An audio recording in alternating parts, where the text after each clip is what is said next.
mas mag-ingat po ang taong bayan sa mga taong nagkukunwari at nagpapanggap na banal. Are you referring to Senator Alan Cayetano dun po sa sinabi niyo nagpapanggap na banal? Wala po tayong pinapatamaan sa lahat po ito. Kung tatamaan po siya, wala na po tayong magagawa. 18 maleta boys, 18 basurero. O nakiusap lang naman po ang AFP na wag nang tawagin na sila ay ex-Marines dahil sila po ay wala na sa serbisyo. In a Facebook Live video, Senator Alan Cayetano gave Acting SP Win Gatchalian an advice, huwag magpagamit sa Malacanang. This came days after the palace said it recognizes Sen. Win's legitimacy. Ano po ang tugon niyo rito?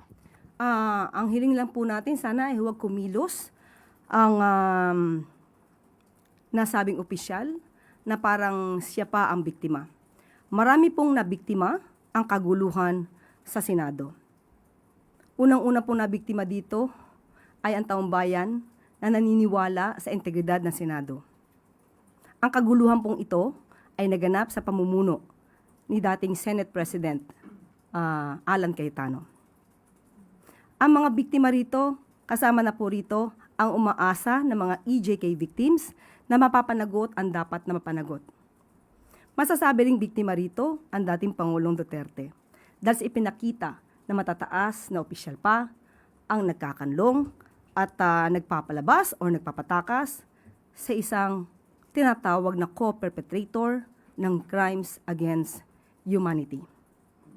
Ang lahat ng kaguluhan nito ay hindi po dahil sa pakikialam ng Malacanang. Ang putukang nangyari sa Senado noong May 13, ito po ay alam, may permiso, aprobado ni Senator Alan Cayetano. Ang pag-lock and load order na isinagawa at inutos ni General Aplasca noon, ito po ay aprobado ni Senator Alan Cayetano. Ang pagpapalabas o pagpapatakas kay Senator Bato de la Rosa ay aprobado din po ni Senator Alan Cayetano. Kung lahat pong ito ay sinasabing may intervention ang Malacanang, lahat ng yan ay hindi mangyayari. So, ang sinasabi ay mag-ingat sa Malacanang, mas mag-ingat po ang taong bayan sa mga taong nagkukunwari at nagpapanggap na banal. Yusek, are you referring to Senator Alan Cayetano dun po sa sinabi niyo nagpapanggap na banal? Wala po tayong pinapatamaan sa lahat po ito. Kung tatamaan po siya, wala na po tayong magagawa ron. Yusek, did the President talk to the block of Senator Gatchalian or at least to Acting Senate President Gatchalian amid the Senate gridlock? Sa ngayon po, personal, wala po tayong personal na kaalaman at wala po sa ating ibinababang impormasyon patungkol po dyan. But does the President see the need to talk to Senator Gatchalian? Sa aking pagkakawari, dapat lamang po dahil siya naman po ang kinikilala na Acting Senate President. So, kailangan lamang po. And what does the President want to tell the Senator, if ever? Yan po ay hypothetical. Sinabi lamang po natin na kinakailangan sila mag-usap. Of course, yung mga napepending po ng mga bills at katulad po na sinabi ng Pangulo ay hihiling po yata ng supplemental budget. So, kailangan po silang magkausap patungkol po dito. Yusek, last na lang po. A group of lawyers is planning to file usurpation of authority against some senators following the Blue Ribbon Committee hearing last week. From the palace's point of view, do you see or were there violations following that particular hearing? Kung pag-uusapan po natin ay batas, may mga elemento po ang usurpation of authority. Unang-una po ay yun yung pagpapanggap o may false pretension na sila ay may kapangyarihan pero wala. Lack of authority, walang kapangyarihan pero gumaganap sa isang kapangyarihan na naaakop lamang o naaangkop lamang sa isang tunay na may autoridad.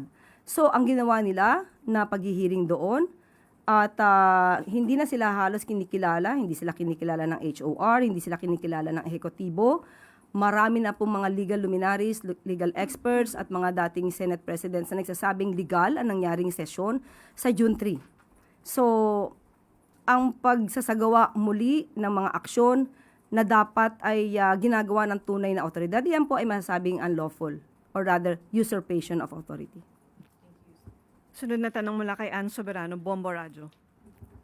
Yusek, good morning. Ano po yung reaksyon ng Malacanang sa naging pahayag ni dating Senate President Franklin Drilon na dapat na daw makialam o mag-intervene si Pangulong Marcos dahil sa patuloy na sigalot sa Senado?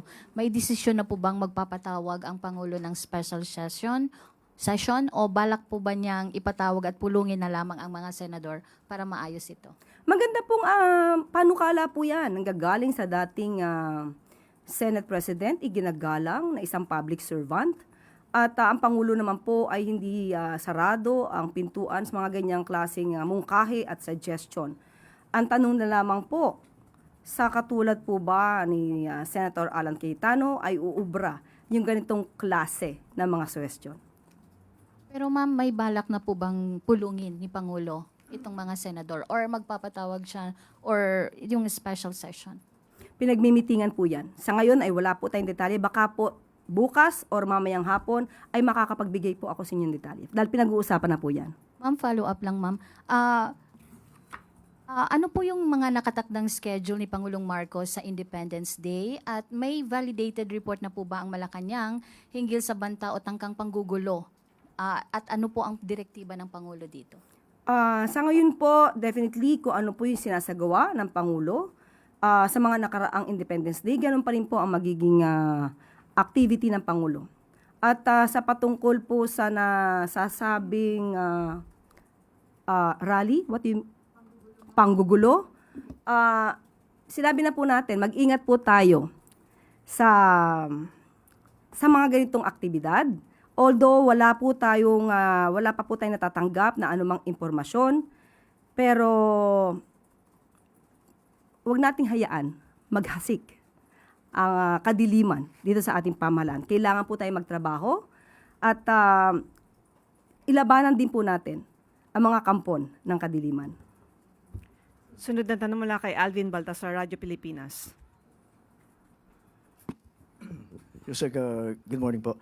Yusek, yung Supreme Court sa intervention, ang sinasabi rin ng ibang mga legal experts, best option daw ito para finally matapos na yung issue sa leadership ng Senate. Lalo na mayroon tinatawag na Gatchalian, tapos Cayetano Black.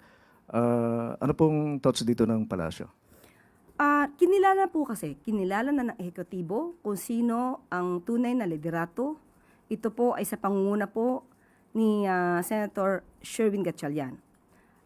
Kung ito'y dadalhin sa korte para malaman ang ano dapat na resulta, nasa kanila po yan. Pero as far as we are concerned, as far as the palace is concerned, we are only recognizing the leadership of Senator Sherwin Gatchalian.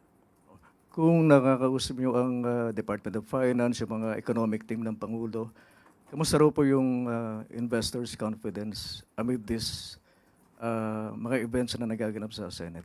Sa ngayon ay alam natin na naaapektuhan ng ekonomiya. Hindi lamang po ito, yung buong political tension, lahat ng political noise na ibinabato ng mga obstructionists, ng mga destabilizers. Ito po talaga ang gusto nilang mangyari. Gumulo ang bansa para maapektuhan ang ekonomiya at kapag naapektuhan ang ekonomiya, dahil sa kagagawa nila, ibabato na naman nila ito sa Pangulo.